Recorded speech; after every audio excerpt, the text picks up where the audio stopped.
And all right. So my name is Acacia Barnett. I'm the program manager for Blackstone LaunchPad, and we are starting a new series called A Seat at the Table, or More Than a Seat at the Table.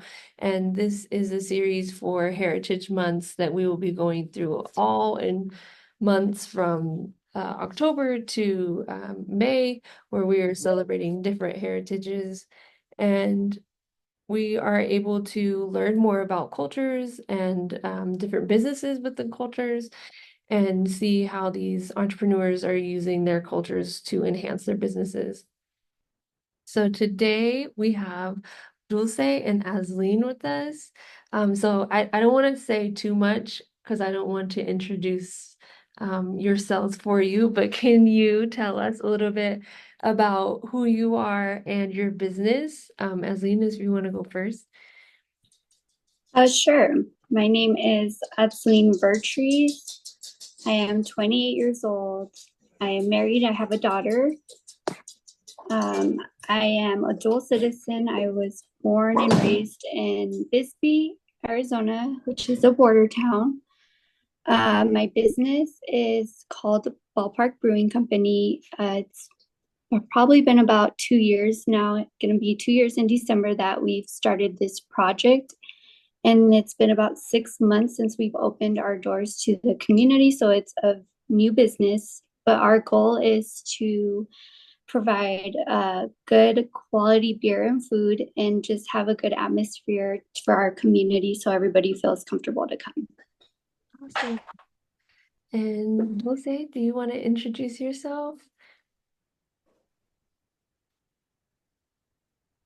Oh, I think you're on mute. Sorry.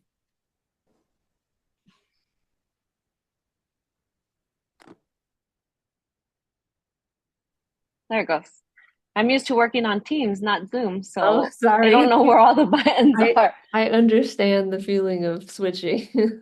All right, I'm Dulce. I'm born and raised in Bisbee as well. We recently moved to Tucson to start our business venture. That was about 7 years ago. We own a beer and wine bar in Tucson in the Marana area.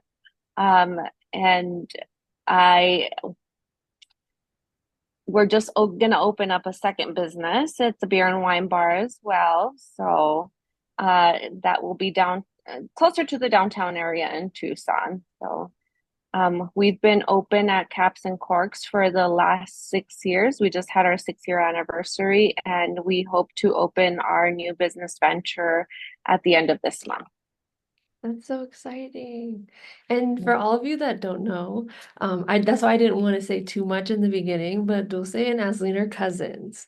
So Yes. it's really exciting that they not only are family, but they also own kind of similar business structures and models, and probably have been able to brainstorm with each other more diligently than the regular entrepreneur has. But I think that that's a really exciting tidbit to tell people is that you're related. Yeah. So for your cultural influence, and you can decide whoever wants to answer this, how has your Hispanic heritage influenced your approach to your business? Um, Go ahead, Ashley. Okay. I'd say my entire life watching my parents both be hard workers and being dedicated, just pretty much seeing them day and night work hard, not having my mom not having the opportunity to stay home, be a stay-at-home mom, and just being able to provide for our family is something that I apply to my business and my mindset. And for Yeah, you, Dulce? definitely. I think in addition to that cultural aspect, other things that can be applied is that personal connection that Hispanics tend to crave, that family connection.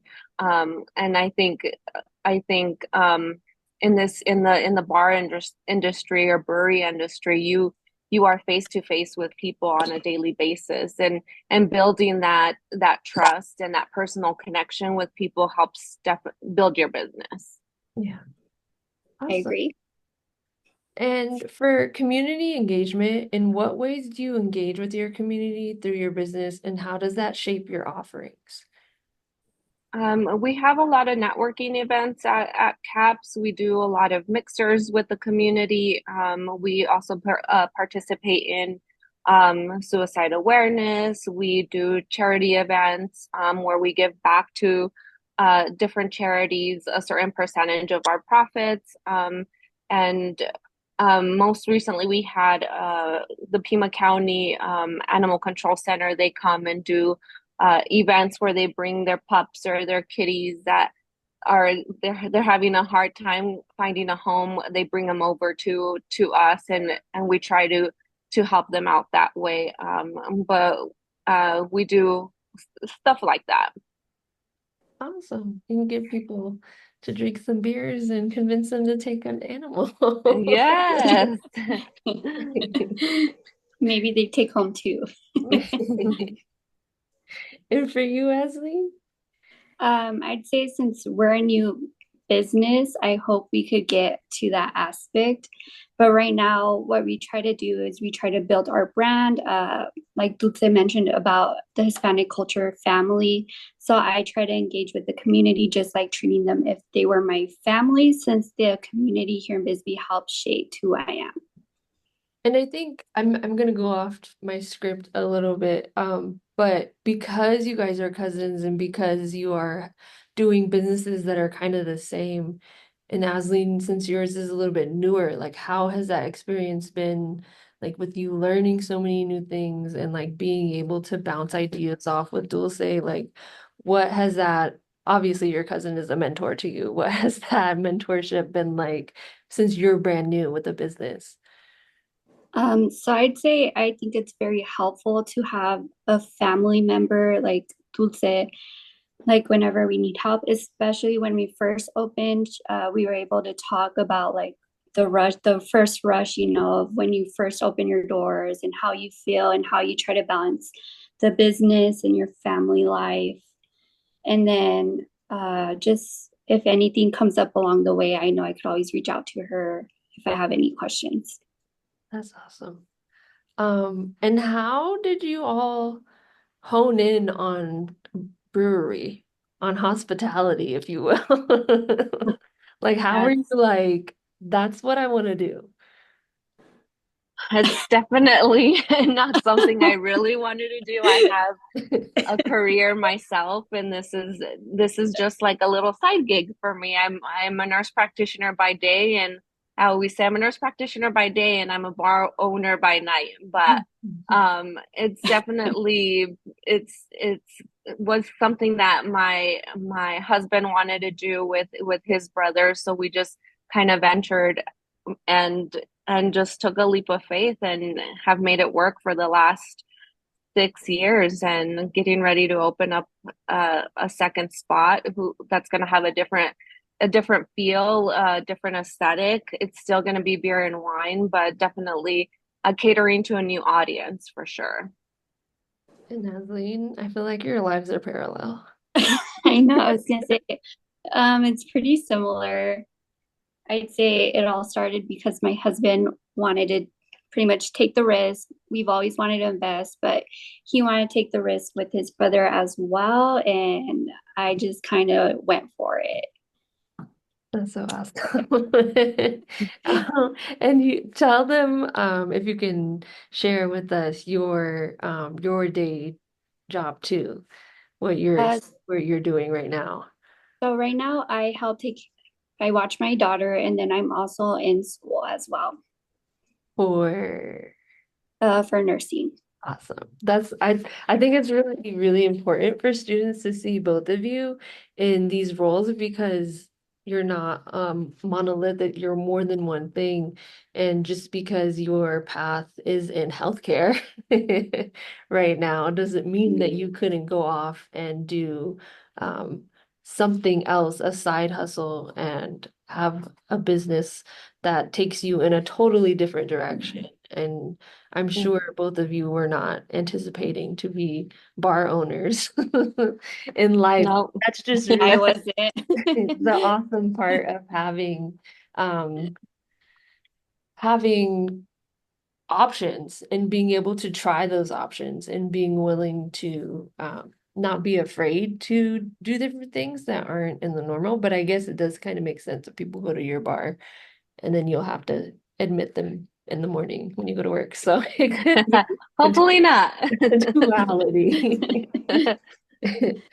But can you tell us any unique challenges you've faced, especially as a Hispanic entrepreneur in your industry, and how you have overcome those challenges?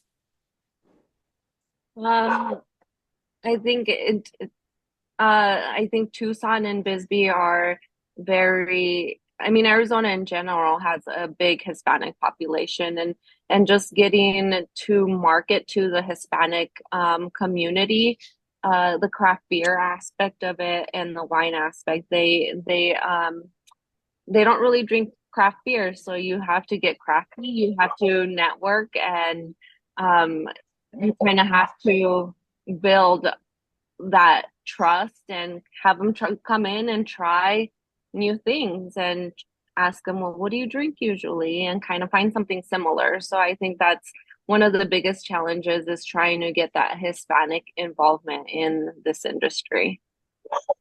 Do you have craft micheladas? We do. Yeah. Oh, wow. Yummy. Yeah. And Asleen, are you seeing any challenges that have come up in the past 2 years Um, for you? I would say it's pretty similar. It's kind of marketing, trying to get the Hispanic culture in. I feel like it does help sometimes when there's a language barrier and you could kind of tend to that and makes them feel a bit more comfortable. Mhm. Are a lot of your staff bilingual at both of your spots? Some say they are, but they struggle. So they struggle a little. But I kind of, if I'm there, I always jump in and help. So that way, it doesn't matter who you are. That way, you feel comfortable. Mhm. But we do have a couple. That's awesome. I'm sure that that makes people feel a little bit more relaxed. Oh, yeah, for sure. Yeah. That helps.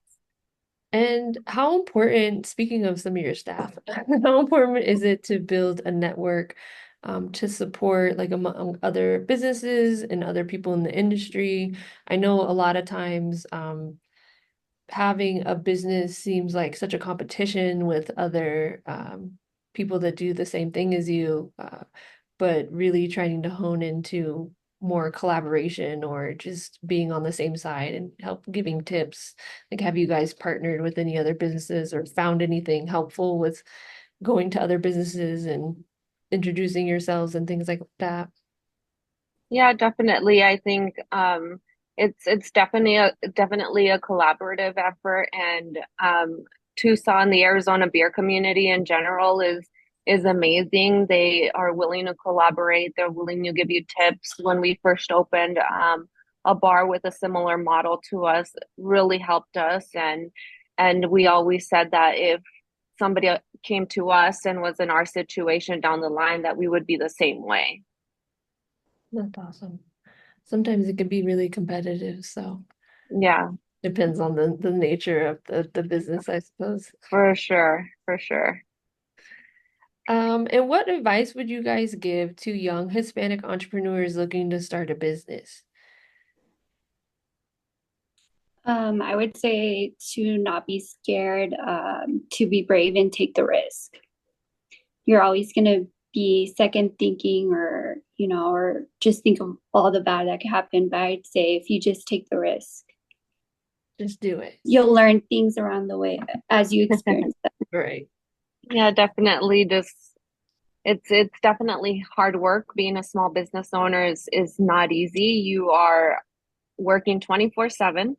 Yes, But it's every day. something that yeah, it's something that you build and something that's yours. Awesome. And do you guys celebrate Hispanic Heritage Month in your businesses? Or is it a little bit more difficult because of May, like figuring out which one is more perceived as Hispanic heritage? Like, do you guys struggle with that, or do you have anything special happening?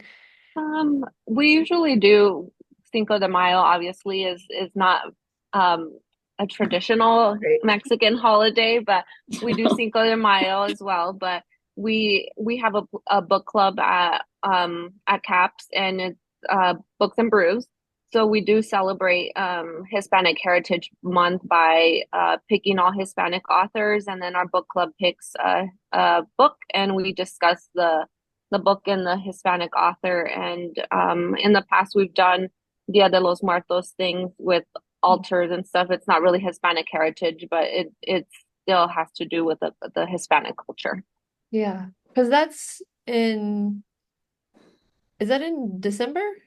November. November. November? Okay. So you guys kind of get like a prolonged months with an S. Yeah. Yeah.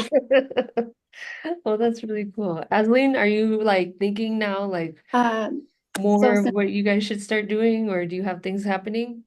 well, since we're new, we weren't really able to do anything this month, but I hope next year in Bisbee they do a mariachi festival. Oh So yeah. I hope next year we could be a sponsor and be a part of it. What month is that? It's in November, the beginning of November. Oh, cool. That's Yeah, awesome. so it's coming up. I think it's really exciting that you guys have multiple months to plan and make different events happen. What innovative or trends in brewing or the bar industry have you guys been excited about the most, or do you see an impact on your business happening with growth?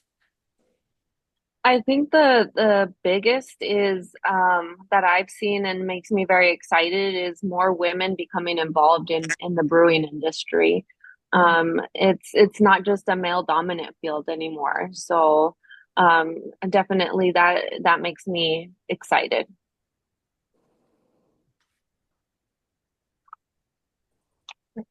And can you share a personal story about a defining moment in your journey as a business owner that highlights the importance of your cultural background? I could go. In the beginning, before I decided to take the leap, I went to my father first to ask his opinion. If you know my dad, he is the traditional strict Mexican parent. So I didn't think he would be very supportive of, venturing out, but he was the opposite. He was very supportive in me becoming a business owner. And he just reminded me uh, for me to seize every opportunity that he wasn't able to. And that's why he worked hard. So awesome. But your dad is a business owner too, isn't he? Mhm. He is. So it's in your blood.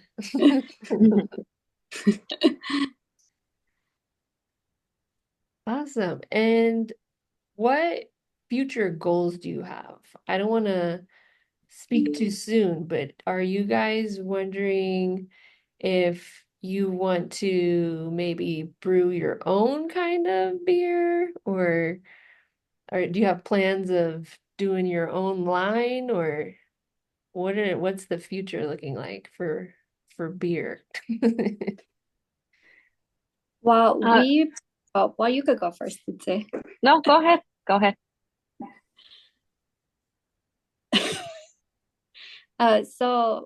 We brew our own beer. And so we try to come up with different ideas as the months progress, like for the season. But I hope that my company continues to grow, especially because we're still within the first year. And I hope we continue just feeling comfortable for the local people to come in and the tourists.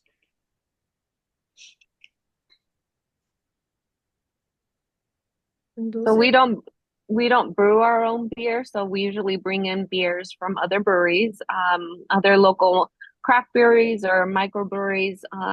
And at Caps we have 25 different taps of beer, and we have wine. So we really try and support local as much as we can.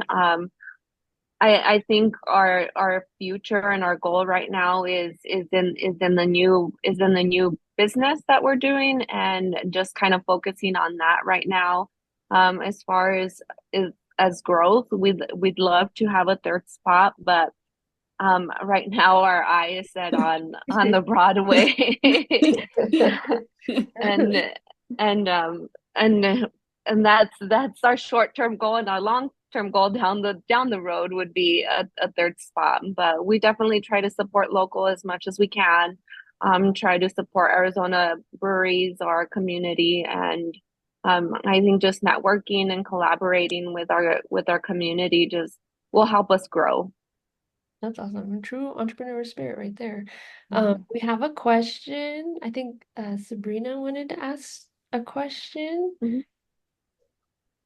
Yeah, it was something along those lines of just in what ways we could show support. And it sounds like, the amplification is always like I think one of those just, but throwing it back to you all, like what is one of like the most beneficial or like a high need that, we could support or spread the word on, even if it's like you guys dropping the address to the locations and us like sharing with our networks. Yeah, I think any networking like that, any social media Social media. influence is huge. Getting people to know where we are, where we're located in case they come this way. And I think that's a great idea is having our address and us having a presence, Yes. especially. Yeah. Well, what's your address, Dulce? So our address is 3830 North River Road in Tucson, and that's the Captain Cork's address. And the Broadway address, don't ask me right now because I don't know. I just know it's on Broadway. Tucson's not that big. If you drive down Broadway, you can find it. And Asleen, what's your address? Our address is 97 Center Ave in Bisbee, Arizona. So we're in Warren. Warren is a small little district off of Bisbee. But Yes. I have I know you answered all of my questions, but I do have a question regarding like liquor license and all that getting started. Was that like a headache for you guys, or was that something that was like pretty plain and simple for anybody trying to get into hospitality? Is that like the biggest hurdle when you're opening something that has to do with, alcoholic beverages? I think for us it is. It's a lottery to own your own to get it to try and get a beer and wine license or even a liquor license. You have to go through a lottery. It's different from microbreweries like us, Lane. So, Yeah. but for us it is a lottery. Okay, because you're in different counties then. Different counties and it's a different type of license. I and then Yeah. for you, Asleen? So we have a microbrewery license. So for us, the process wasn't as bad, but I would say the biggest hurdle for us was the renovations for the building.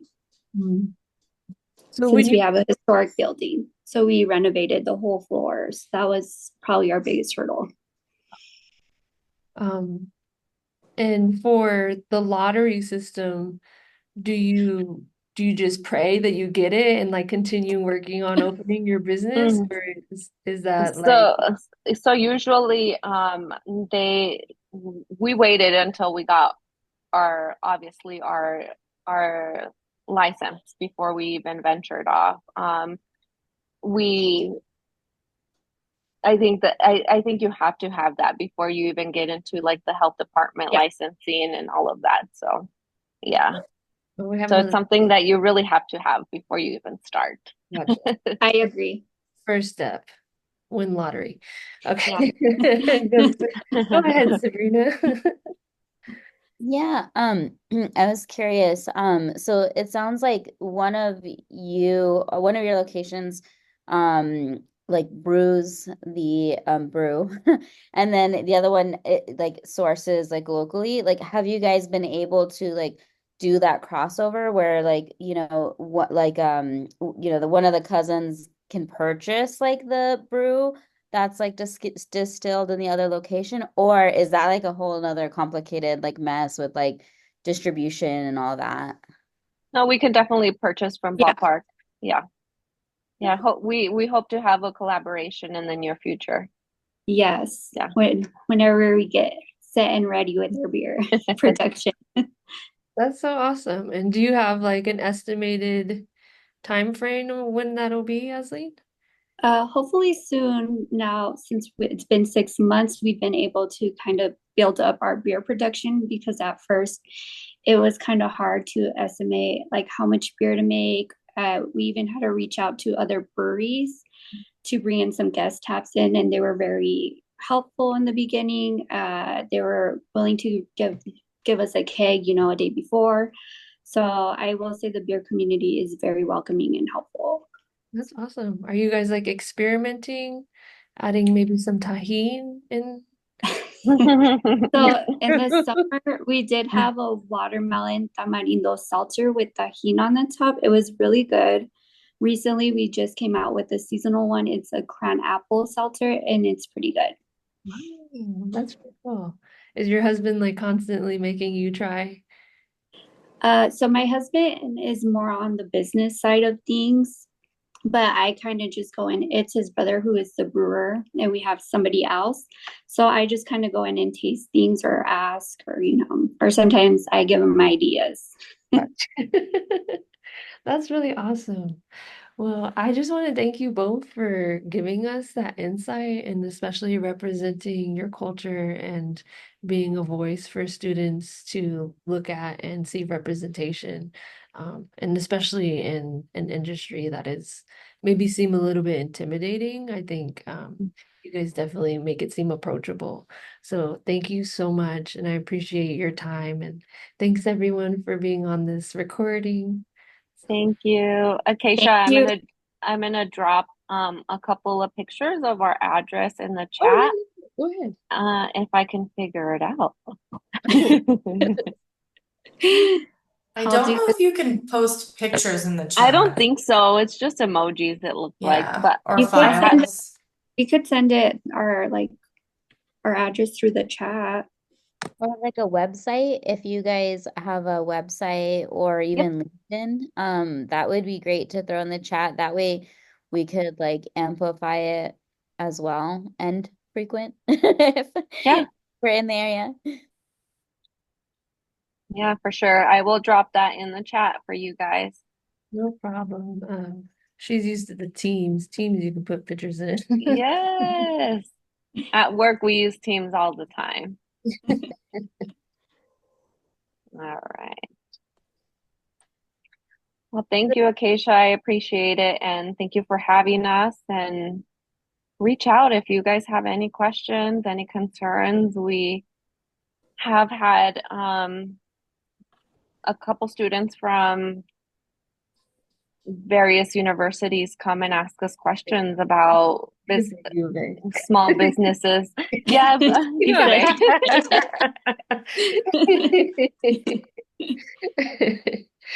They'll say, what is the name of your company again? I'm sorry. Caps and Corks. Oh, there. And then our new venture is going to be called the Broadway. And that one is I have the address now. That one's going to be located at 2559 East Broadway in Tucson.